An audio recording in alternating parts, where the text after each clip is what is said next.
I welcome you to another story based from 1 Corinthians chapter 3, another from that chapter. This is called The Long View. The city of Thessalonica never truly slept. Even at night, the town square murmured, boots on stones, carts creaking, voices calling out in a half a dozen different languages. To most, it was the sound of prosperity. To the believers, it was the sound of pressure. Nicanor listened to it from the rooftop.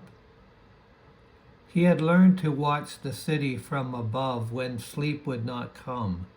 From there, the temples were visible, white marble catching moonlight, smoke rising from the late offerings.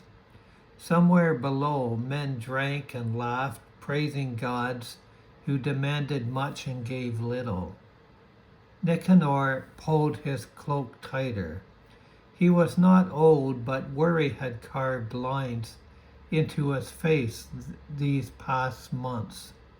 Since Paul had been driven out, everything felt unfinished, like a structure begun and then abandoned mid-stone. They believed anyway. That belief had cost them. He thought of Jason hauled before the magistrates, of Demetrius beaten publicly, of Irene losing customers with every passing week. The charge was always the same. These people proclaim another king. Nicanor looked up. The sky was clear that night, vast, deep, untroubled by Rome or Thessalonica or any city at all. The stars felt closer than the guards carved from stone. How long, O Lord, he wondered.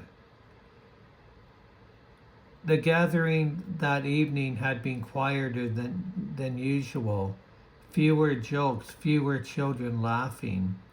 Timothy had left weeks earlier, carrying news back to Paul, and now there was nothing to do but wait and endure. They had just finished praying when old Lysander spoke. She rarely did. Her back was bent from years of labor. Her voice, when it came, was thin but steady. Do you remember, she said, what Paul told us about the end? The room stirred, lamps flickered. He said we do not belong only to this city, not only to this age.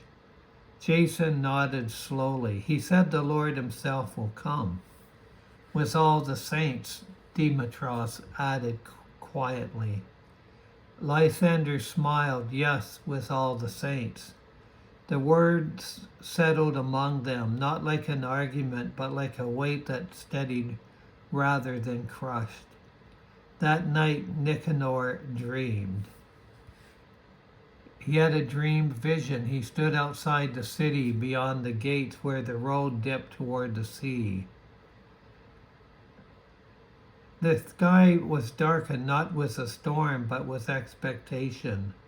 The air itself seemed to tremble as though creation had drawn breath and was holding it. Then came the light. Not like fire, not like the sun. It was brighter and gentler at once. Figures appeared, countless, moving as one. Some were clothed in white, others in garments he could not name. Among them there were faces he recognized.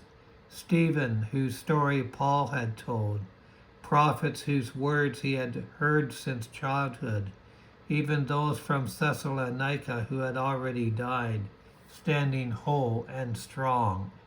They were in the skies, among the clouds, coming back with the Lord at the end of the age. At their center was the Lord. Nicanor fell to his knees, not from fear, but from relief so deep it felt like pain leaving the body. When he awoke, dawn had broken. The city was unchanged, The pressure remained. Rome still ruled, the temple still stood, but Nicanor carried something new into the day: perspective. Later that week, trouble came. It always did. A group of young men cornered Demetrius near the market, mocking him loudly. Some shouted accusations, someone else spat. A stone was thrown, not hard enough to kill, but hard enough to send a message. By the time the others arrived, the men were gone. Demetrius refused to curse them. "It's not the end," he said, wiping blood from his head. "It's not even the whole story." That night the believers gathered again. This time they spoke openly of fear. "What if they imprison us?" one asked. What if they kill us?" said another. Silence followed. Then Jason spoke, not loudly but firmly. "They can only take what belongs to this age. Paul taught us to look further. To the coming," Irene said. Jason nodded. "Yes, to the coming of our Lord Jesus Christ with all his saints." They began to speak of it often after that, not as an escape, but as an anchor. When work was lost, they reminded one another, "This is not the kingdom." When insults came, they answered gently, "Another king is coming." When fear whispered at night, hope answered, "This story is longer than Thessalonica." Children learned the words too. The young girl asked one evening, "Will he come soon?" Lysandra smiled and stroked her hair. "Soon enough," she said, "and right on time." Weeks passed, then months. Winter came. Food grew scarce. The city grew harsher. Yet something strange happened among the believers. They grew calmer. Not careless, not passive, steady. They shared what they had. They watched for one another. They prayed, not only for deliverance, but for blameless hearts. "Establish us," they prayed, "strengthen us."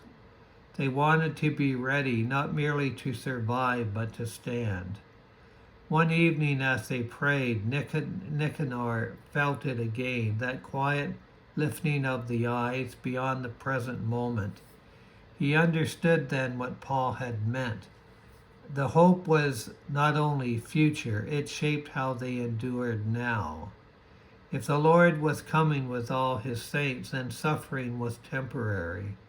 If glory was certain, then faithfulness mattered more than safety. If the end was secure, then the present could be lived bravely. That night they sang, softly at first, then stronger. Not a song of escape, but of expectation.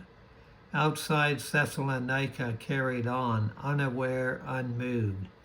But inside that small house, the people stood anchored to something eternal. Nicanor looked around the room at faces worn by hardship, eyes bright with hope. And for the first time in many months, he smiled. They were not losing, they were waiting.